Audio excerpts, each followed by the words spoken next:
In the near future, mass unemployment, homelessness, and civil unrest drive Los Angeles into a crime epidemic.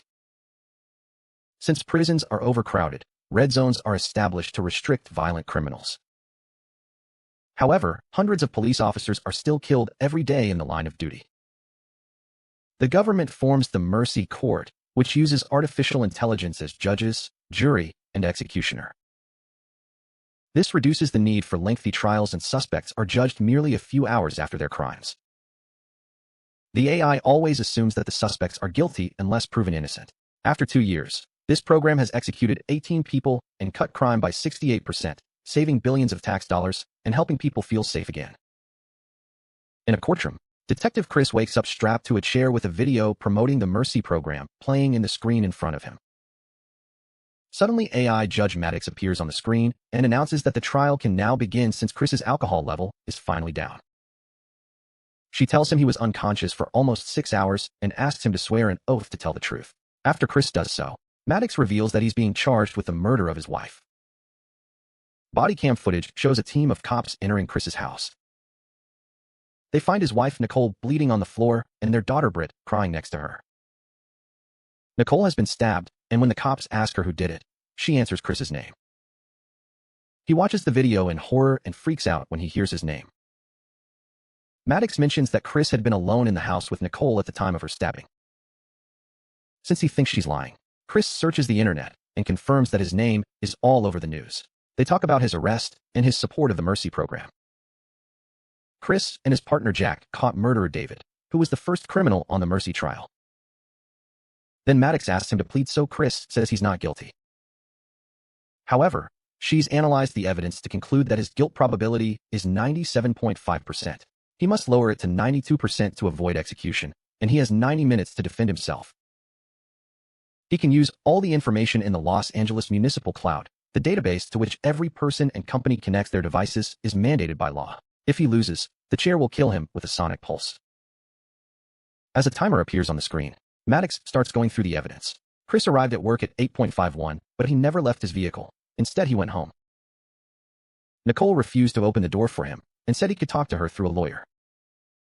A frustrated Chris punched the camera before opening the door with his own keys. Nicole tried to kick him out before the door closed. Maddox fast-forwards the footage, explaining that Chris was in the house for 26 minutes. Shortly after he left, Britt came home from a sleepover and screamed. The investigation indicates that Nicole had been stabbed by a right-handed man, and that a single wound was enough to chip her spine and pierce her liver. Fresh traces of Nicole's blood have been found in Chris's clothes. After leaving the house, Chris went to the bar to drink, which he tries to deny. Footage from the bar's security camera shows a very drunk Chris fighting the cops when they try to arrest him and even getting tossed. That didn't stop Chris from running out of the building and trying to take a random civilian's car, but the cops jumped on him and knocked him out. Chris doesn't remember any of this, and Maddox blames it on the alcohol. He wants to talk to Britt, but the trial only allows calling witnesses and juveniles are excluded. For now, she's staying with her maternal grandparents. However, rules also say that if the deceased was known to a person, they can send a message to ask for a call in times of grieving. Chris tries a few different words, but he doesn't know what to say, so he lets Maddox send Britt the automatic message. Rules also say that the criminal can speak to their sponsor. A video from Rob from Alcoholics Anonymous appears on the screen, scolding Chris for not calling him when he had the urge to drink. Rob worked with Nicole, and he called the police when she didn't show up for her shift. When the video ends, Maddox goes over the couple's profile. Chris and Nicole started dating 20 years ago and got married after 3 years. A year later, Britt was born.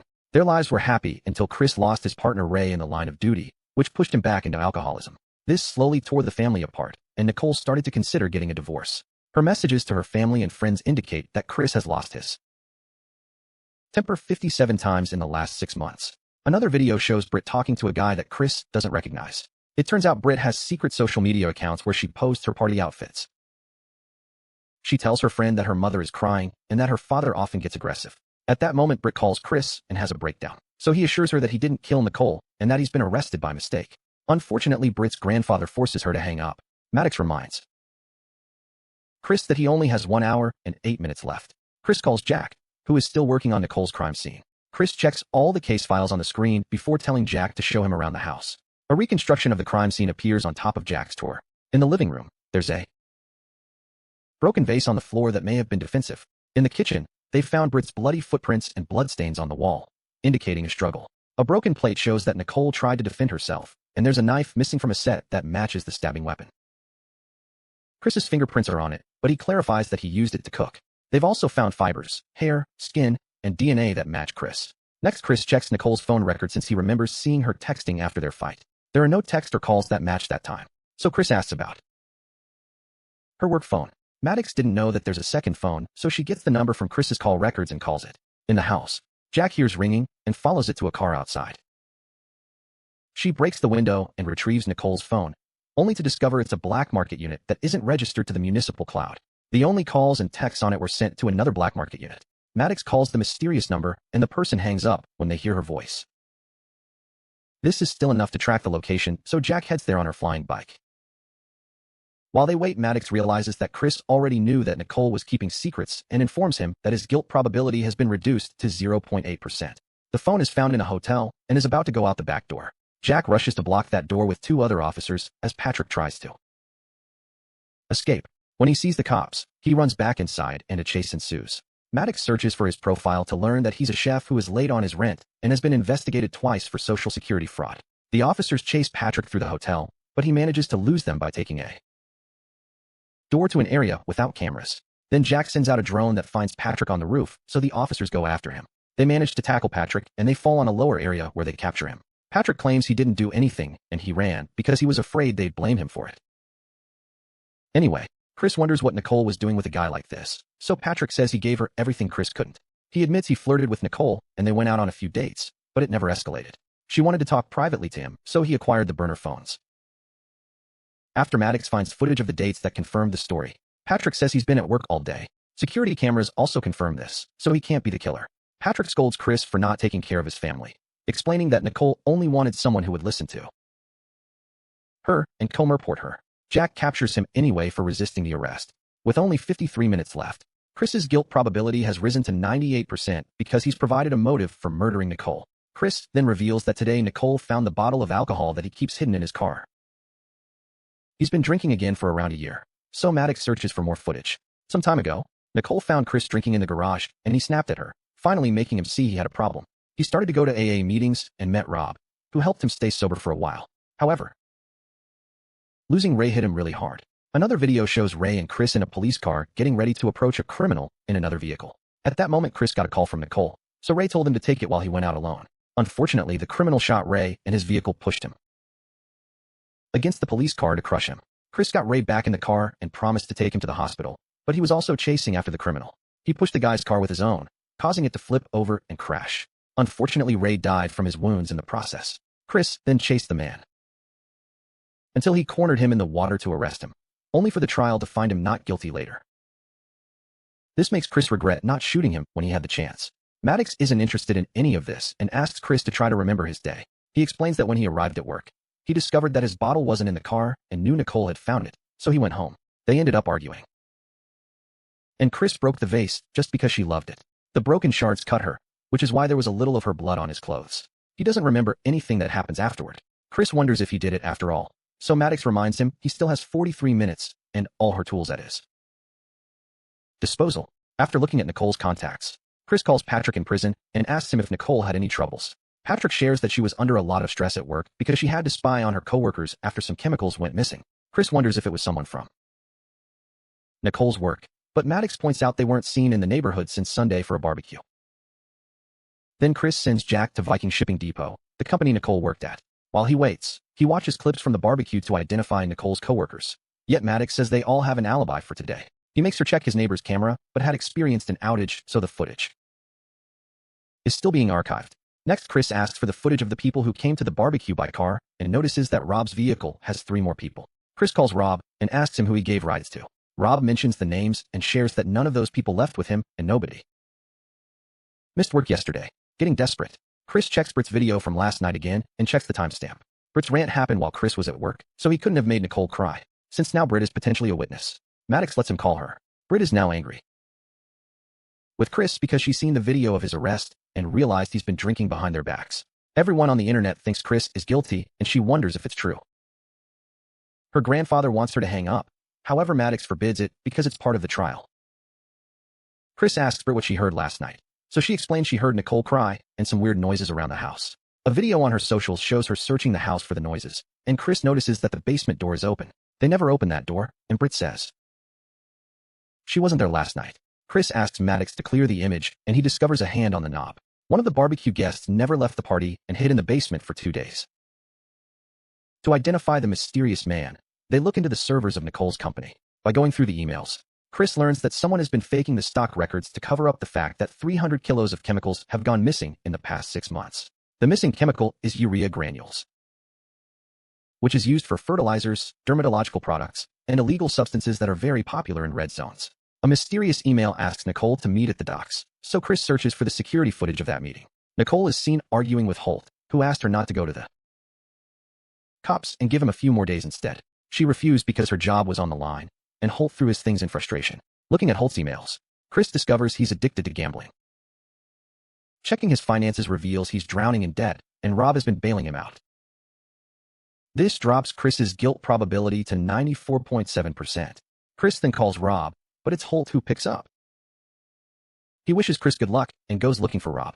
While they wait, Maddox tries to find Holt's location at the time of the murder to no avail. Chris asks her to check his neighbor's camera again, and they see something moving in the bushes, but the footage hasn't been fully uploaded yet. Soon Holt returns to the phone and says he couldn't find Rob. Chris accuses him of stealing the chemicals, so Holt reveals the truth. It was Rob who was stealing. Since Holt felt he owed Rob many favors, he tried to help him with Nicole. Now he can't find him, and a coworker says that he left in a truck. Holt also reveals that Rob didn't come to work yesterday, and the last time he saw him was at the barbecue. That day Rob asked Holt to give the others a ride in his car while he stayed a little longer. Maddox tracks the missing truck and Chris sends Jack after it, remembering that Rob has a gun license. At the same time, the neighbor's footage has finally finished uploading, and they see Rob coming out of the neighbor's car trunk. This only drops Chris's guilt probability to 93.4%, which makes him mad. He tries arguing with Maddox, and the philosophical questions he asks make her glitch a few times. With only 19 minutes left, Chris contacts some friends in the force and tells them about Rob's guns. Jack and this team surround Rob's house and break in, but they don't find him anywhere. Chris notices there's no truck parked outside, making him realize that Rob took the tracker out of the truck and left it at home. Maddox searches for the truck around the city, but she doesn't find its license plates, which means Rob took them off. Chris asks Jack to send an alert for a Viking shipping truck. In Rob's house, the cops find a broken picture with a hand on the torn edge. Rob was raised in a children's home, and his records were lost in a data hack, so it'll take Maddox a while to find the photo online. In the garage, the cops find the chemicals and burned evidence. Tools indicate he wasn't selling the chemicals. He was cooking them to sell as illegal substances. The truck's plates are also there with a book that teaches how to use chemicals to make explosives. If Rob has made a bomb, they need clues to know who the target will be.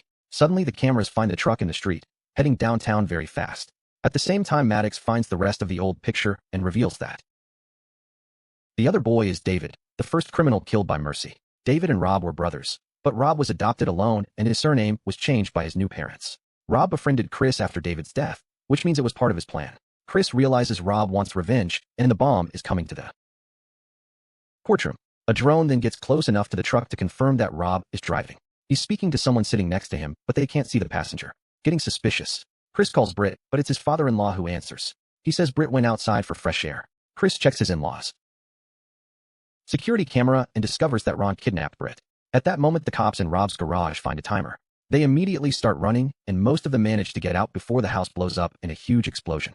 As many officers burn down, Chris tries to contact Jack to no avail. The garage bomb only had a small amount of the chemicals, so Maddox concludes that the bomb in the truck has the rest. That means it'll blow up the entire city. Then Jack calls Chris to confirm she's fine and agrees to go after the truck.